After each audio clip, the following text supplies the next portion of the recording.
Woo!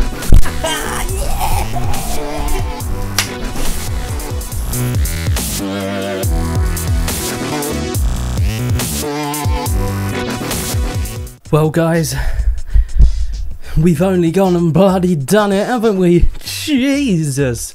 Fair play everybody, thank you so much for your support over the past couple of months. I really do appreciate it. I really never thought I'd get anywhere near 1,000 subs. I know that's pretty pessimistic, but we did it, we fucking did it! Jesus, yeah! I mean, I've hit 500 subs and I've hit 100 subs and all of that, but none of them have really had this kind of special impact than 1K has. Like, god damn, this is just fantastic. It's just bloody brilliant. So thank you very much to everyone. You've supported me so much with your lovely comments that push me to go forwards, and we fucking did it.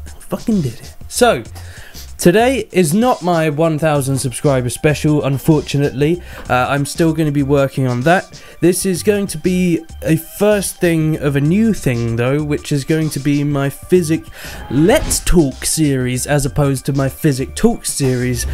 In these videos, I'm basically going to talk about things, pretty much anything and everything, but I want to try and get a thing going where you guys can suggest topics or suggest, you know, certain subjects, people, movies, films, games, whatever. Let me know down in the comments what you would want to get a discussion going about, and we can move on from there. So with this episode, obviously because I haven't been able to do that, I'm just going to start off with a couple of random topics. So for today there will be 2 trending topics, including this girl Woahhvicky. She is one hell of a mess. And then Jake Paul and Hurricane Harvey.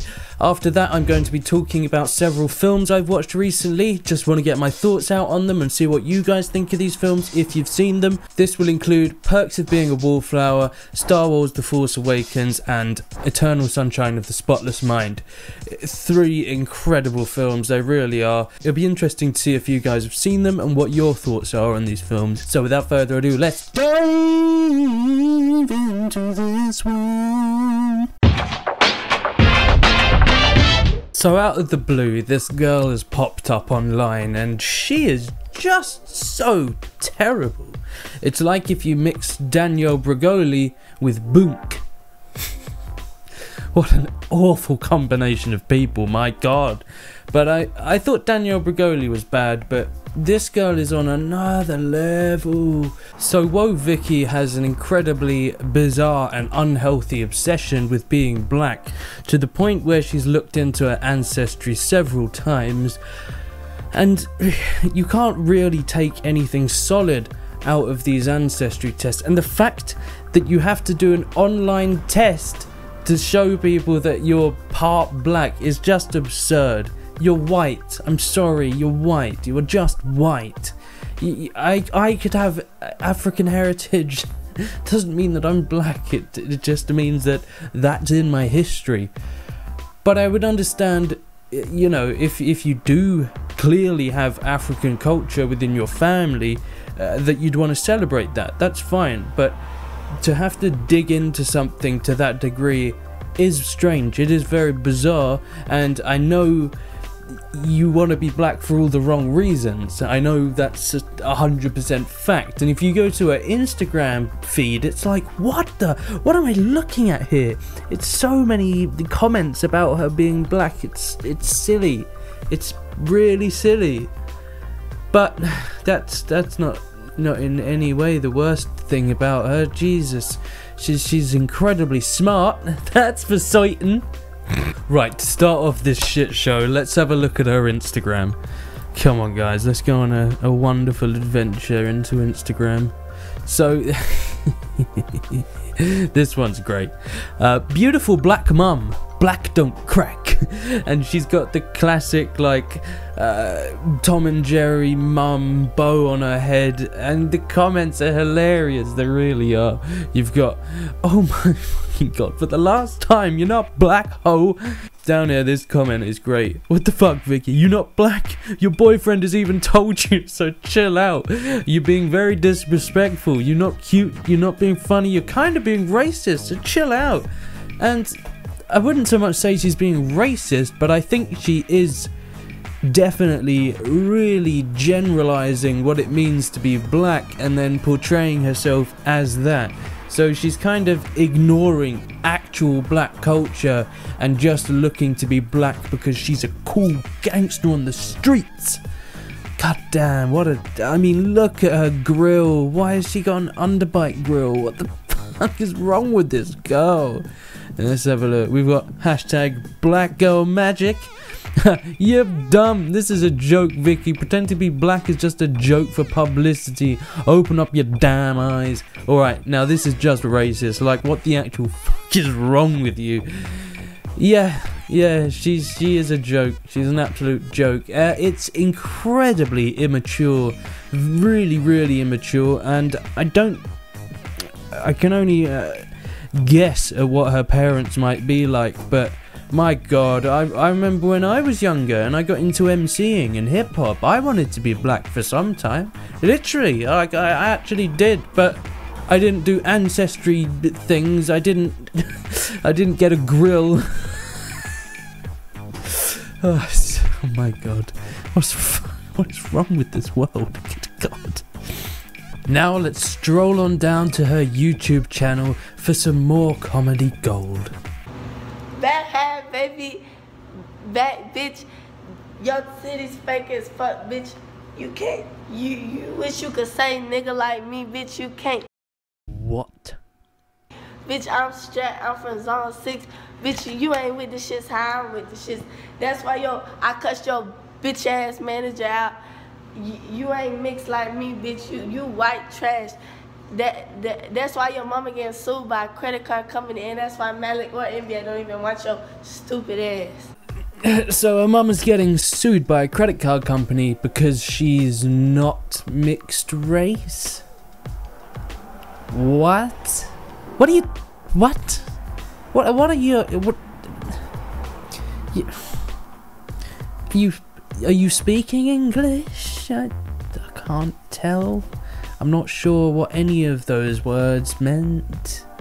I heard your titties fake as fuck. I heard you ain't mixed race like me. She's also clearly incredibly intoxicated. Her voice is breaking every couple of seconds. She's probably been out on the lash, getting pissed and shouting a lot. So, most usual people would delete a video like this after they realised the complete buffoon they made out of themselves, but no! She doesn't have that kind of insight into things. Jesus. Okay, moving on now, let's have a little talk about Jake Paul and Hurricane Harvey.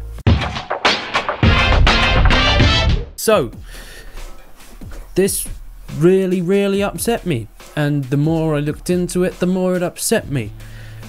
He's a joke, an unbelievable joke. He doesn't want to help anyone at all, not even, like, of course he doesn't want to help anyone, he only wants to help himself. That's how he will be for the rest of time.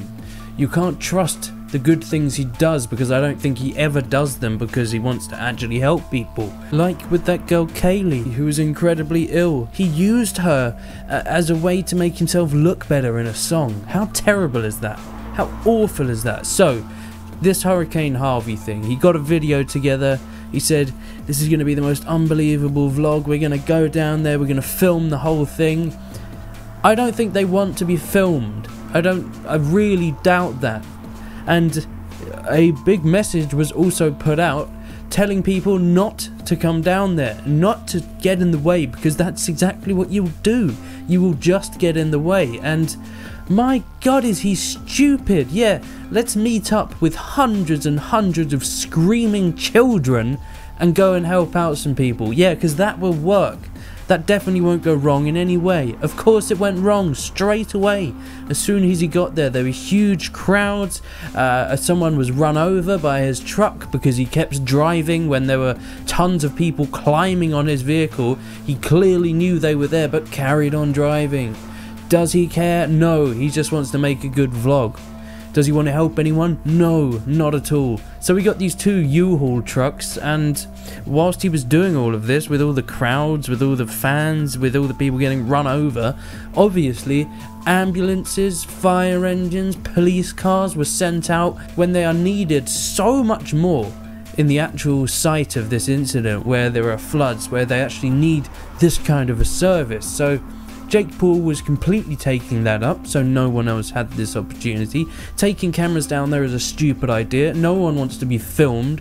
No one wants pictures taken or being questioned. They just want to get out of there. They just want their families to be safe. They want their friends to be safe. And you will disrupt all of that. Every last bit of it.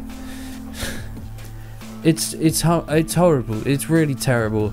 And people like this are the modern day role models. I was even seeing people tweeting out messages saying, "Oh, I know you've done some bad stuff, Jake, but thank you so much for going out and helping these poor people." Jeez, no one can see how much of a absolute manipulative liar he is. He's just screwing with everyone's emotions, twisting people around, trying to make himself look better constantly, because he is in the public eye at the minute, really, really badly so.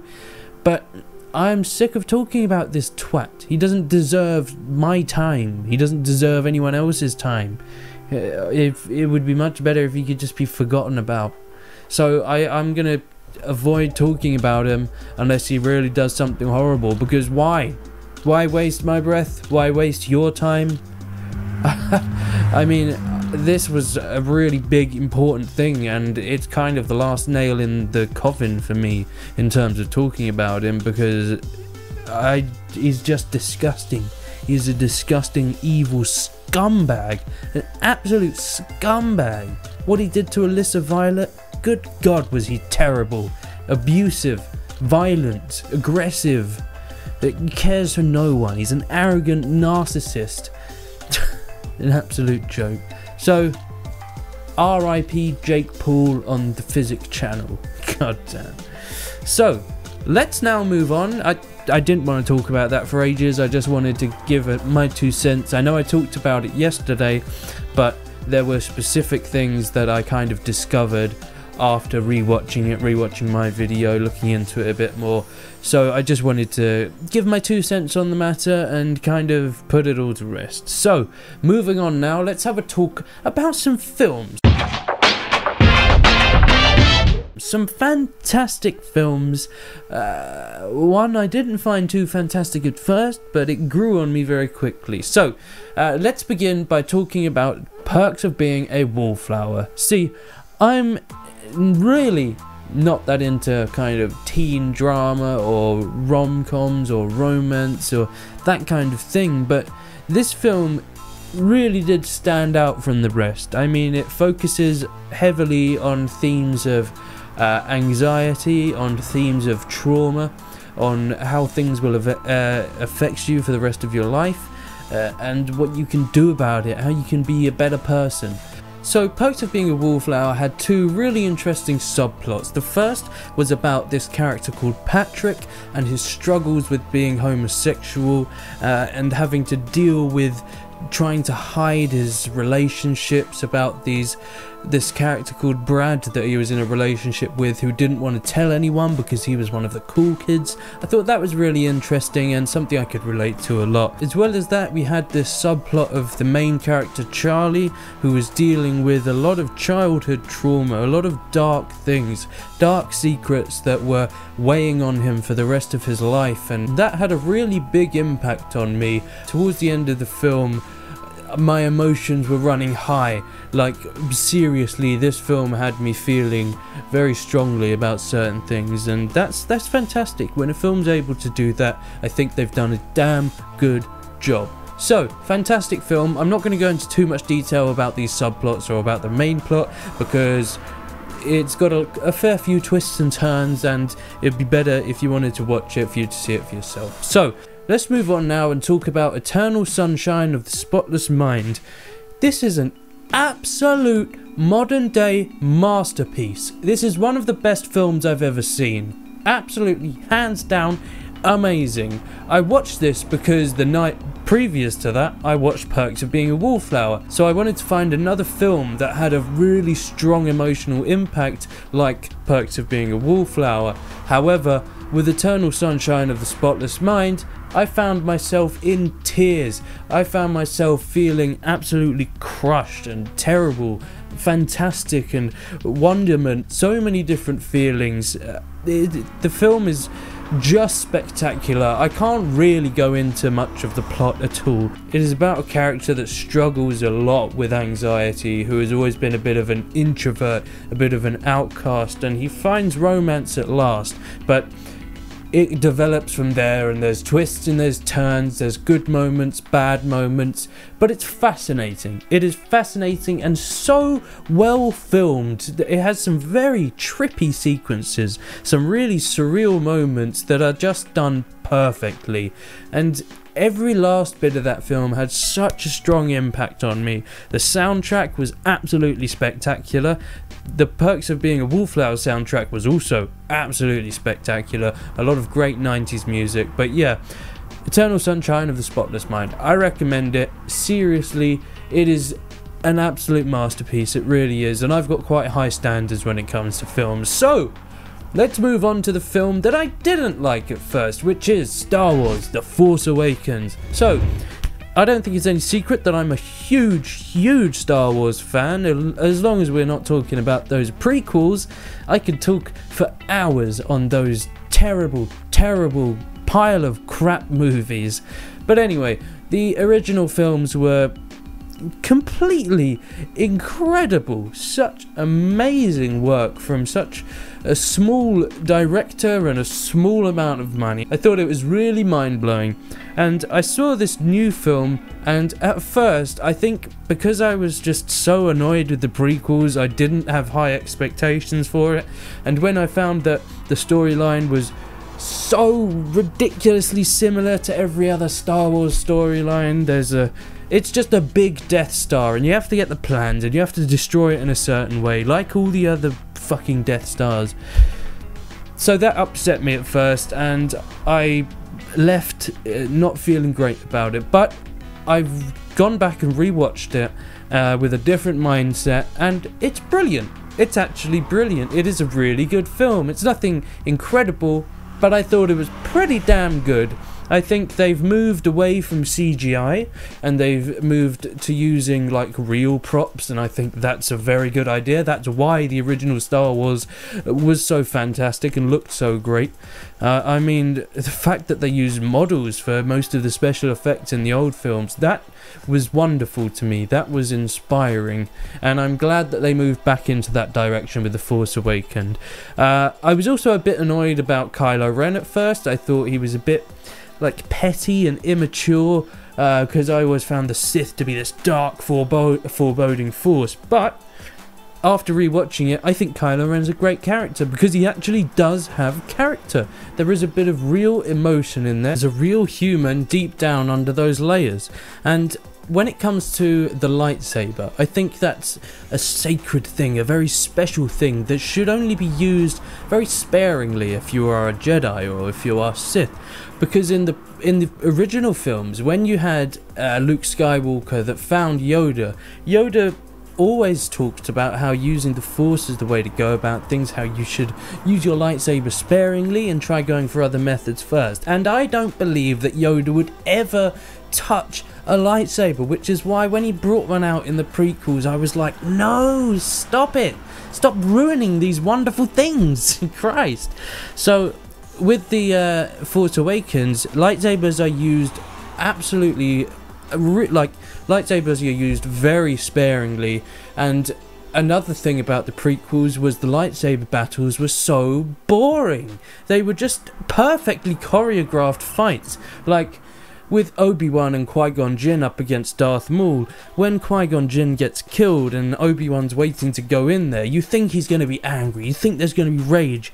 Instead, He just flies right out there back into exactly the same perfect choreographed moves. It was rubbish. Whereas you look at the original films, when you've got Luke Skywalker battling Darth Vader, you can see him wailing on him with rage, like smashing into his lightsaber, and that's good. That shows character.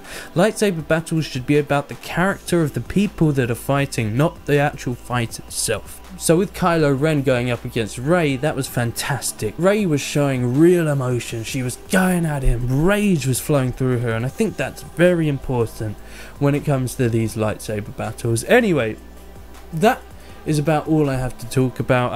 I mean, it's not, I could talk about Star Wars for hours and hours on end, and I had to kind of catch myself there because I was starting to go into unnecessary detail on things. So that about wraps it up for today. So if you enjoyed this video, please do leave it a like. I know it's a bit different, and if you enjoyed that, let me know down in the comments, and please do let me know what you would like the next subject to be. It could be anything, honestly. If there's some music you want me to talk about, if there are films, you know, whatever, it doesn't matter. Let me know down in the comments a subject or a topic that you'd like to hear about, you'd like to get into a discussion about. And if you haven't subscribed already, please do. Again, thank you so much for 1,000 subscribers. I will have a 1,000 sub special coming up soon. Thank you so much. I will see you in the next one.